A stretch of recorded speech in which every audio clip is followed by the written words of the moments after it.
Like this, I mean, huge screams to me when you came in. You've talked to me a lot about coming in and having us label as a showboat, and something that's kind of trailed you throughout your career. Does a reception like this make you rethink that? It definitely makes you rethink it. I mean, what a difference a year makes. Last year when I came here, probably would have got booed out the place, man. But it's cool. Everybody's receiving me well right now. I think that's the Ultimate Fighter effect? I think it's definitely the Ultimate Fighter effect. It gave people a different chance to see the kind of person I truly am, and allowed me to take to it. How do you feel about sort of turning the corner in that way?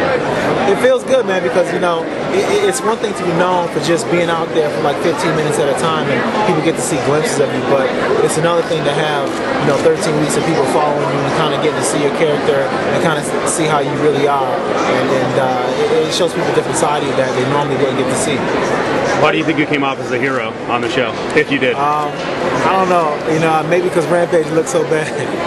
Nah, I don't know. I was just being myself, and whatever came out just came out, and I wasn't trying to be any kind of way. It's just whatever happened. Did you get any negative off of busting his chops left and right?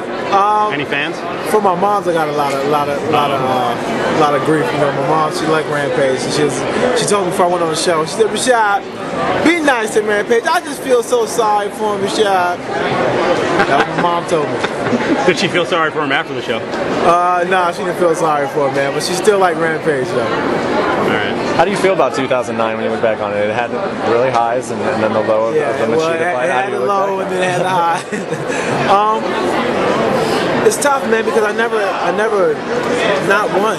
You know what I'm saying? And then to finish off a year not even having a chance to prove myself and losing like that, it's tough, man. And just like you got to go into a new year having lost your last fight and haven't had one win that whole year. It kind of sucks a little bit. So what'd you wind up doing for the holidays? Sat in my room and watched a little TV, downloaded some music, and not much, man. I was in Denver. I actually trained on the holidays. So. Really? No family? Nah, I was in Denver and my family's in Chicago, so that's where I just stayed by myself. So what was that like? Boring, man. Yeah. Boring. It was hard. I got the videos from the kids and stuff like that when they were opening up the gifts, but that was about it. And then I was just it's kind of depressing, to be honest, man. It's just like, man, the things I do to go out there and entertain on a Saturday night, man. To go out there and perform well, I gotta dedicate a lot. It's not all fun and games. So do you feel like you kind of righted the mental ship with the reality show and since then? Because I know you talked about it right after, actually at the beginning of the reality show, that you had this like unexplained depression, you weren't into it.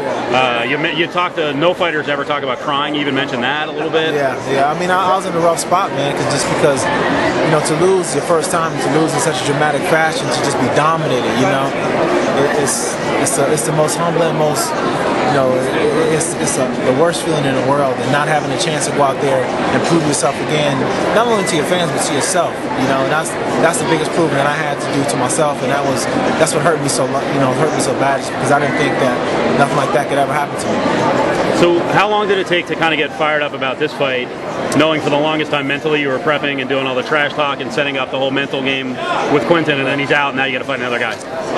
It didn't take too long, because coming off that loss, I just wanted to get in there and fight again, because at the time on the show I was learning so much, and I was doing different things in my style and trying to work for different things to try to get things right. So it wasn't too hard for me to get into this fight because, you know, Thiago was just pretty much just a blank slate. It didn't even matter what his name was. I just wanted to go. Do you think in a strange way that Rampage might actually be rooting for you? I think so. I think so. He was rooting for me my last fight, man. That's what kind of threw me off a little bit. It took me about a round and a half, like a half a round to realize like this dude, like he's sitting right there at ringside and he's yelling and he's like giving me like, I can hear him over all my corner, but he's giving me actually good advice, man. He's giving me actually good advice, and a couple of times I actually tried what he was saying. I was like, man, that's pretty cool. So I mean, yeah, he was rooting for me. So he sucked as a coach for you and on the show. Yeah, he sucked. He failed me.